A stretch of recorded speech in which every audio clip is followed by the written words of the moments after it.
राजस्थान में बहुत बड़ा तबका जाट वर्ग का है, लेकिन आज तक कोई जाट सीएम नहीं बन पाया। और वही हालात और परिस्थितियां अब हरियाणा प्रदेश में धीरे धीरे पैदा हो रही हैं।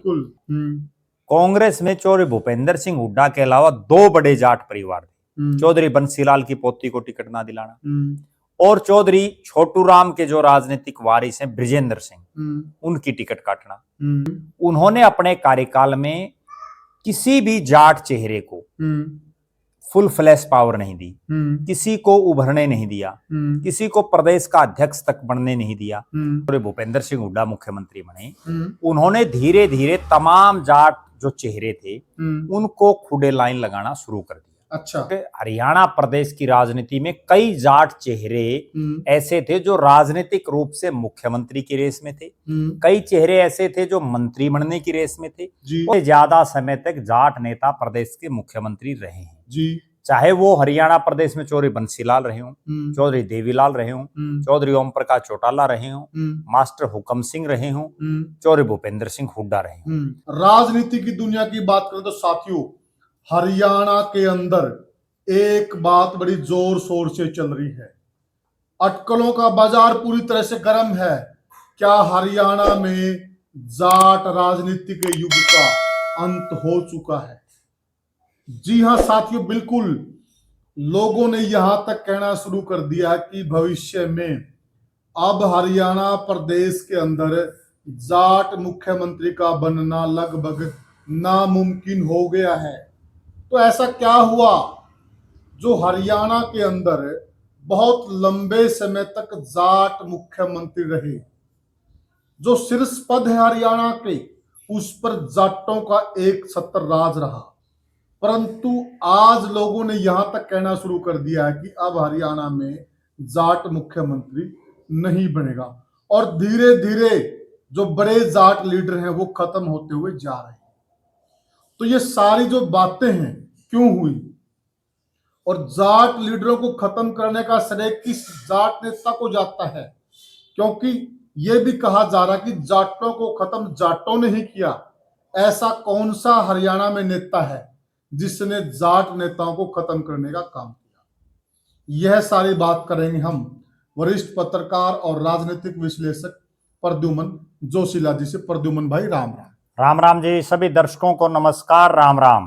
प्रद्युमन भाई जी, ऐसा कौन सा नेता है जो धीरे धीरे जाट नेताओं को खाता जा रहा है और बात आज यहां तक आ गई है जी। लोगों ने यहां तक कहना मुश्किल और शुरू कर दिया है कि अब नामुमकिन है कि कोई जाट मुख्यमंत्री बने हरियाणा प्रदेश का।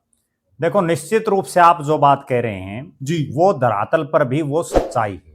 और सच्चाई यूं है कि पिछली लगातार 3 योजनाओं से हरियाणा प्रदेश के इतिहास में पहली बार ऐसा है कि लगातार जो है गैर जाट नेता मुख्यमंत्री बना है। और चूंकि हरियाणा प्रदेश में एक जाति की अगर बात करें तो सबसे ज्यादा जाट वोट बैंक है जी। और अब पिछले लगातार जो 3 योजना होगी, पहले मनोहर लाल जी रहे, अब नायब सिंह सैनी। पहली बात तो हम स्पष्ट कर दें कि हम किसी जाति के उसके खिलाफ नहीं। हाँ साथियों, कई बार लोग कमेंट करते हैं, हम आपके साथ जो चर्चा कर रहे हैं, हम आपके साथ चर्चा इसलिए करें कि ये बातें जनता में चल रही है और हम तस्वीर को, पिक्चर को क्लियर करना चाहते हैं। हम किसी जाति विशेष के खिलाफ नहीं है और किसी जाति विशेष के पक्ष में भी नहीं है। आपसे निवेदन है, वीडियो को ज्यादा शेयर करें साथियों। हाँ जी प्रद्युमन भाई।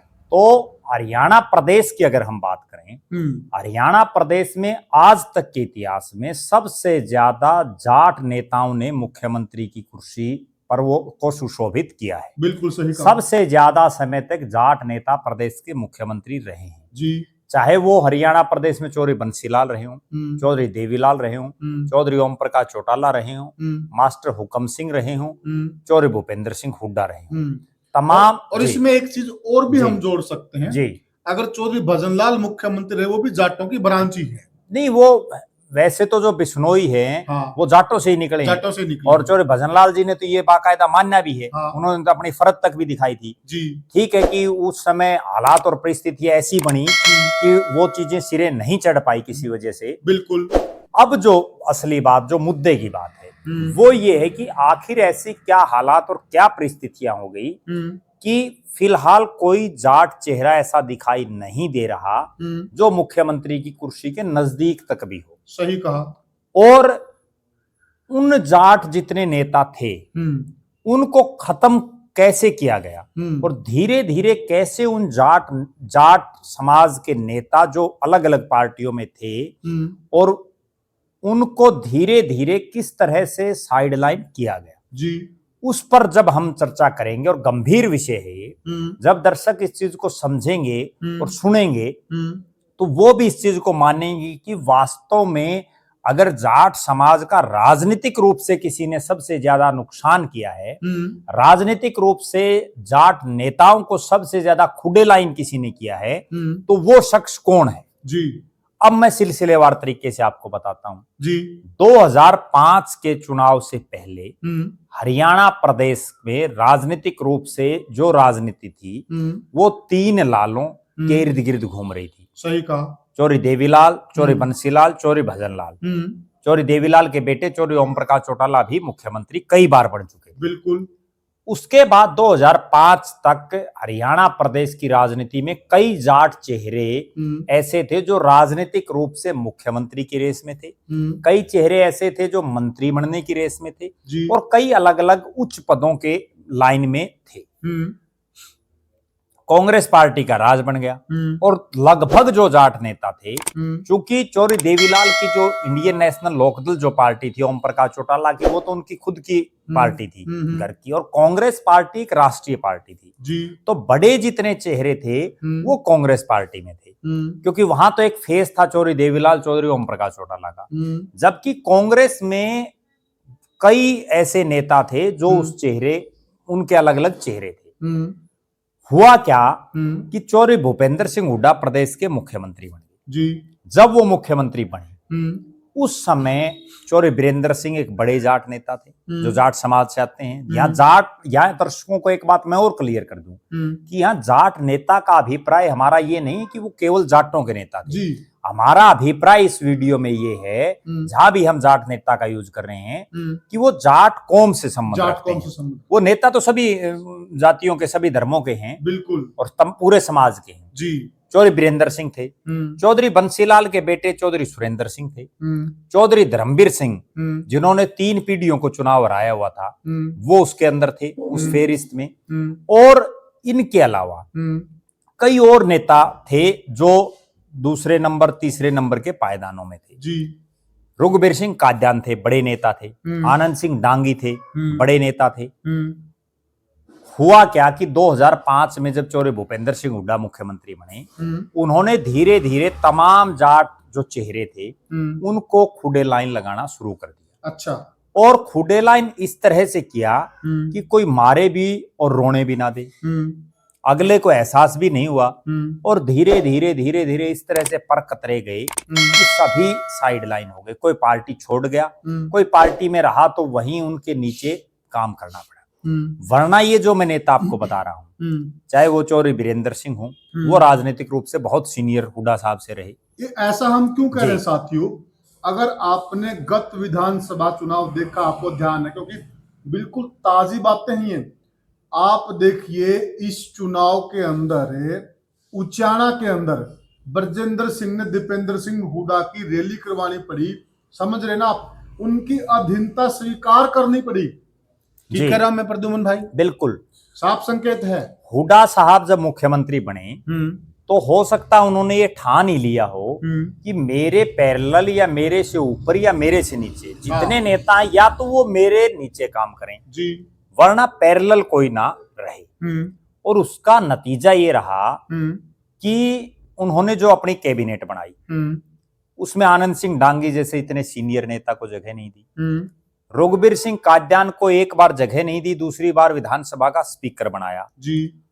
और जो चौरी बीरेंद्र सिंह थे, इतने सीनियर नेता, उनको केंद्र में मंत्री नहीं बनने दिया। किरण चौधरी, क्योंकि चौधरी सुरेंद्र सिंह का जिनका हमने जिक्र किया, उनका एक वायुयान दुर्घटना में निधन हो गया था। उसके बाद जो उनकी धर्मपत्नी चौधरी बंसीलाल के परिवार की जो पुत्र वधू, वो सक्रिय राजनीति में आई जी। उनको जो है बहुत ऐसे मौके आए जब बार बार चौधरी भूपेंद्र सिंह हुड्डा ने उनको प्रेशराइज किया, जो कि वो दिल्ली की राजनीति में स्थापित थी। जी, उनका अपना खुद का एक कद था और वो तो तब से कांग्रेसी थी जब उनके पति और उनके जो ससुर हैं उन्होंने कांग्रेस छोड़ दी थी जी। तब भी वो कांग्रेस में थी। तो कहीं ना कहीं किरण चौधरी उनको भी पूरी तरह से, भले ही वो मंत्री हों लेकिन खुदे लाइन लगाए रखा जी। इसके बाद हुआ क्या, 9.5 साल प्रदेश के मुख्यमंत्री रहे चौधरी भूपेंद्र सिंह। उन्होंने अपने कार्यकाल में किसी भी जाट चेहरे को फुल फ्लैश पावर नहीं दी, किसी को उभरने नहीं दिया, किसी को प्रदेश का अध्यक्ष तक बनने नहीं दिया। उसके बाद एक बड़ा चेहरा बचता है रणदीप सिंह सुरजेवाला जी। रणदीप सिंह सुरजेवाला अपनी ऊपर की सेटिंग से, जो उनके ऊपर जो संबंध हैं बड़े नेताओं के साथ, उनके दमखम पर दोनों बार मंत्री रहे और उन्होंने अपनी ठीक ठाक चलाई भी, लेकिन उभरने उनको भी नहीं दिया जी। अब कौन कौन ऐसे नेता थे जो जब चौधरी भूपेंद्र सिंह हुड्डा 9.5 साल मुख्यमंत्री रहे तो किस किस नेता ने पार्टी छोड़ी? सबसे बड़ा नाम चौधरी वीरेंद्र सिंह जी, उन्होंने पार्टी छोड़ दी और उन्होंने सीधा सीधा जो उनके समर्थक जो बात कह रहे हैं वो हुड्डा साहब को टारगेट कर रहे हैं। चौधरी धर्मवीर सिंह ने पार्टी छोड़ी।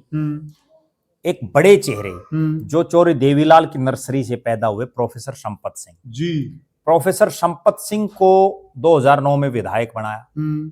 उसके बाद उनको मंत्री नहीं बना सरकार में। इतना सीनियर नेता जिन्होंने चौधरी देवीलाल, चौधरी ओम प्रकाश चौटाला की सरकारें चलाई हों, घड़ी और वित्त जैसे विभाग संभाले हों, विपक्ष के वो नेता रहे हों, लेकिन उनको नजदीक भी नहीं फटकने दिया। बल्कि उस दौर में तो हम उनको मुख्यमंत्री भी कहें, सुपर सीएम वही थे, बिल्कुल सारे फैसले वही करते थे और उनको नजदीक तक भी नहीं फटकने दिया।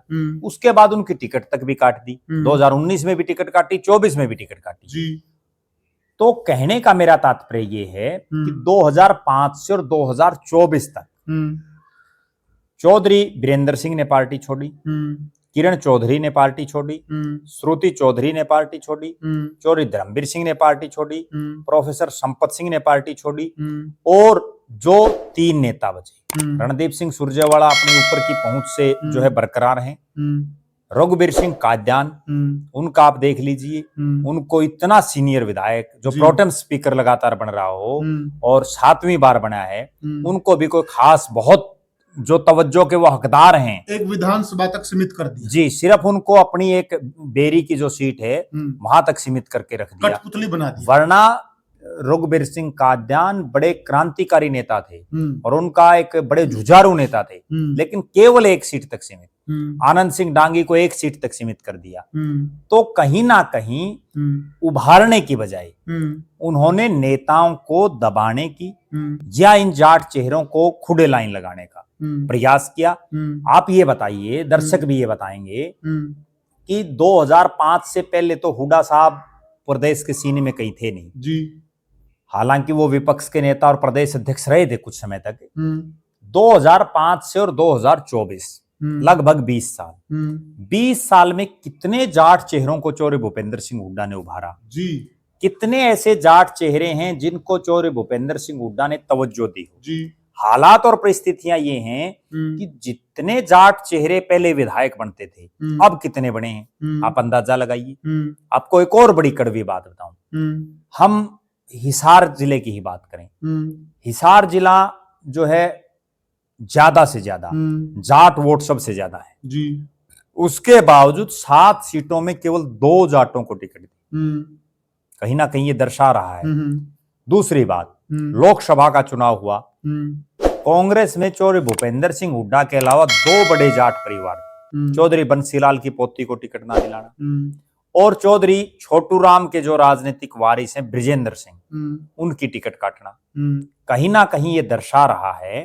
और लोकसभा में भी आप ये देखिए, 10 लोकसभा की सीटें हैं, कितने जाट चेहरे कांग्रेस पार्टी ने उतारे। एक दीपेंद्र सिंह हुड्डा और दूसरे जयप्रकाश जेपी जी। दीपेंद्र सिंह हुड्डा उनके खुद के बेटे हैं और पिछली बार 4 थी। तो कहीं ना कहीं ये दर्शा रहा है कि वास्तव में जो जाट ये किलकी मार रहे हैं और इस चुनाव में खूब जाटों ने जोर लगाया कि चौधरी भूपेंद्र सिंह हुड्डा जाटों के सबसे बड़े हितैषी हैं, चौधरी भूपेंद्र सिंह हुड्डा ही जाटों का भला कर सकते हैं, चौधरी भूपेंद्र सिंह हुड्डा ही भाई किसान और जाट के असली नेता हैं, और उन्होंने इतनी किल्कियां मारी, इतना जो है हा हुल्ला किया, जिसका परिणाम ये रहा कि कांग्रेस पार्टी की सत्ता दूर चली गई और बीजेपी का राज आया। जबकि अगर वो ठंडे दिमाग से इस चीज पर मंथन करें कि 4 लोकसभा की सीटों से 2 करने वाले कौन हैं, जितने बड़े चेहरे थे उनको धीरे धीरे पार्टी से छोड़ने पर मजबूर किसने किया। एक और खास बात, जो भी चेहरा पार्टी छोड़ रहा है उनमें से ज्यादातर चौधरी भूपेंद्र सिंह हुड्डा को ही कहीं ना कहीं ब्लेम कर रहे हैं कि ऐसा क्या कारण है कि उनको कम से कम कुछ तो अपने जिस समाज में वो पैदा हुए हैं उस समाज के नेताओं को भी, भले ही वो सबसे मुख्यमंत्री बन गए हों, लेकिन उन नेताओं को भी ये हक और अधिकार है कि उनको भी राजनीतिक रूप से सरवाइव करने दें, लेकिन नहीं करने दिया जा रहा।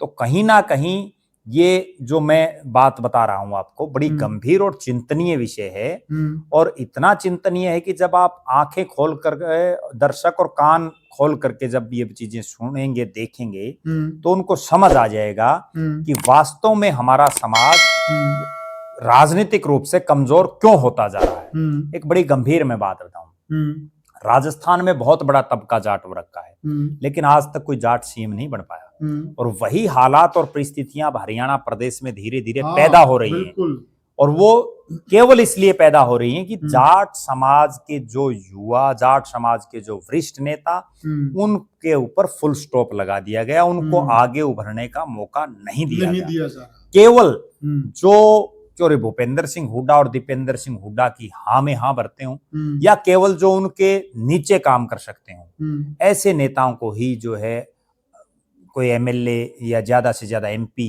वो बनाया जा रहा है। और प्रद्युमन भाई, एक वह दौर था जी कि हरियाणा में चौधरी देवीलाल की नर्सरी में नेता तैयार होते थे, बिल्कुल एक वो दौर था। आज कांग्रेस में जो नेता हैं उनमें से ज्यादातर चौधरी देवीलाल की नर्सरी के नेता हैं। और राजनीतिक आदमी की एक खास बात मैं बताता हूँ, उसको करना क्या चाहिए कि उसको ज्यादा से ज्यादा नेताओं को बनाना चाहिए। उसको जो है किसी की जड़ नहीं काटनी चाहिए, बल्कि जो उसका बराबरिया भाई, जिसको हम देसी भाषा में बोलते हैं, कि बराबरिया भाई को जो है बराबर बैठाना चाहिए जी, तभी तो आपकी राजनीति कामयाब होगी। बहुत सही। और दूसरी तरफ चौधरी भूपेंद्र सिंह हुड्डा तो मुख्यमंत्री रह चुके हैं, वो तो पूरी जिंदगी, अब वो चाहे कोई एमपी बनो, एमएलए बनो, ना बनो, पूर्व मुख्यमंत्री तो पूरी जिंदगी रहेंगे।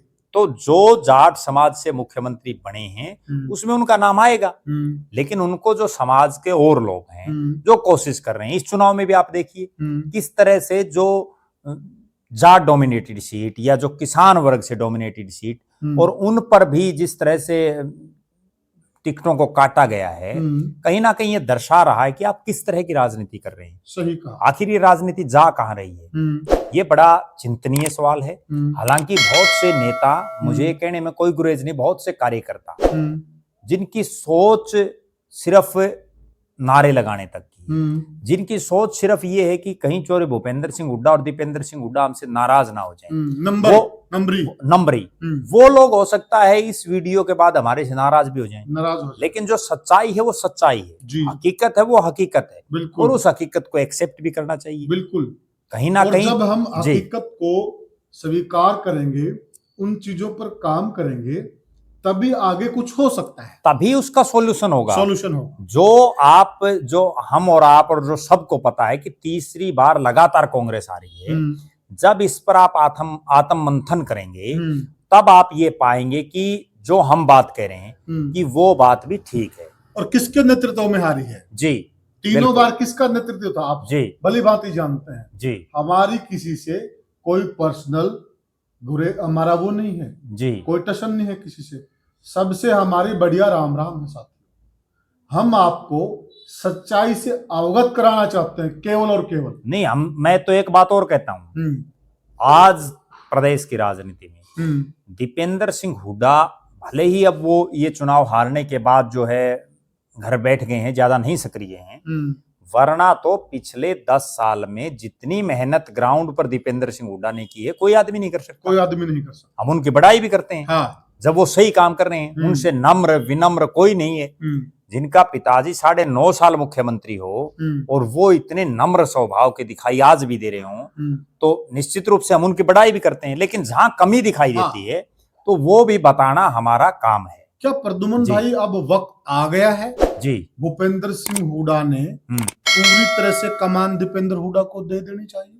देखो, निश्चित रूप से मुझे ऐसा लग रहा है कि दे देनी चाहिए, और उनको इस चुनाव से पहले वो अगर दे देते तो और ज्यादा बढ़िया रहता। लेकिन दोनों पिता पुत्रों में से सक्रिय रूप से राजनीति, चुनावी राजनीति एक ही करे तो ज्यादा बेहतर है। ज्यादा बेहतर।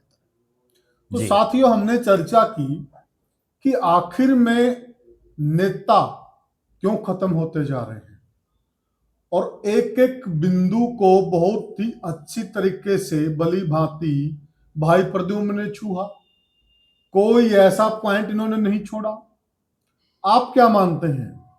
आप क्या मानते हैं साथियों? आप भी हमें कमेंट सेक्शन में बताइएगा कि हो क्या रहा है। एक ऐसा दौर था हरियाणा में नेताओं की नर्सरी चलती थी, और एक आज का दौर है नेता खत्म होते जा रहे हैं।